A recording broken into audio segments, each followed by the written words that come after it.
Well, I just think with anything like this that's very internal, it destroys the magic, if you like, of it, because I don't exactly know how these happened or what's going on there, and I just am a little superstitious about it. We're, in a sense, cheapening language that I waited a long time for.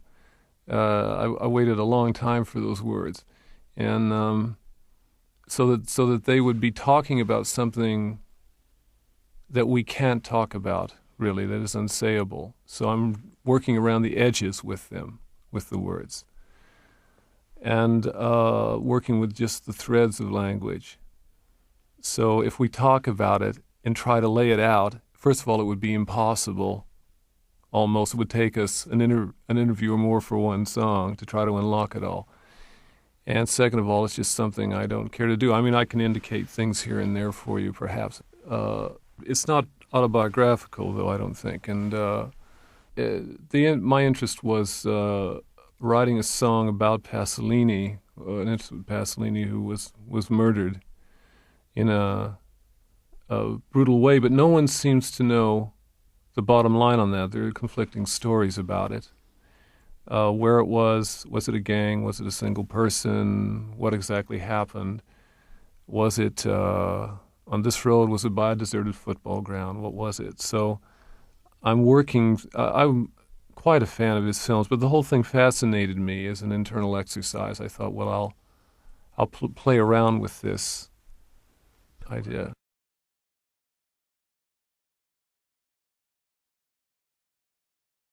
Well, let me just try another way around this. It's James Joyce, good example. People are still puzzling about James Joyce, and he sort of changed the rules for all of us. I'm not doing anything that's more radical than that.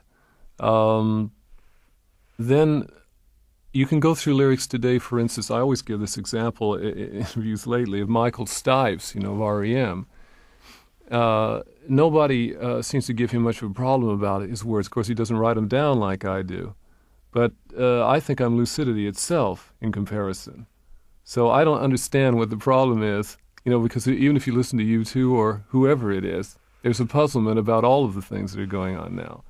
And of course, I've been doing it quite a long time, I know that, but I don't think I'm more of a problem than they are, As I said, the lyric led all of this. If it tells me to change the time or whatever, I will obey the lyric, because that's what all this stuff came from.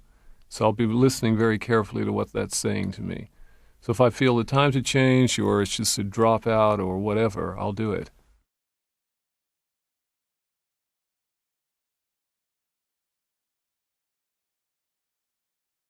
Well, it's in an example of something like the Cockfighter, for instance.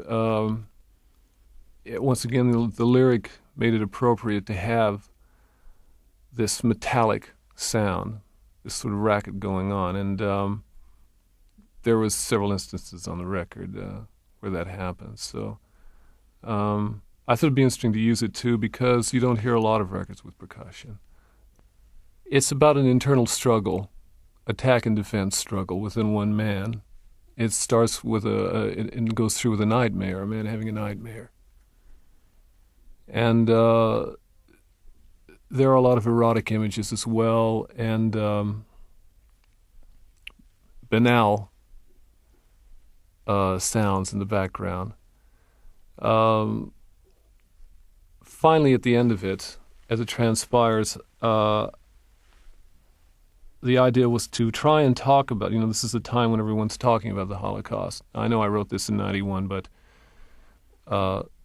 it seems appropriate now. And so I wanted to talk about something that really can't, once again, be talked about without a knee-jerk reaction, without riffing dirty Nazi, or something like that. It's a very touchy subject. You have to approach it very carefully. It can go really wrong on you. So I came across this thought, well, I wanted to attack the ludicrous of the law. So I also wanted to play with time. So I picked two trials that were in the public consciousness. in a big way both times. One was this trial of Queen Caroline in 1820. The other is the Eichmann trial now, in our time. So by using questions from one trial and answers from another, I managed to suggest this without really talking about it, without getting specific about it, to say this can't be talked about. This is unsayable. Here's a way we can find through this. And then it comes through at the end of it, although they're both public things, because of using them in this way, they turn uniquely into the private again, into the internal, where these things really start. This kind of horror starts. So that's what I was getting at.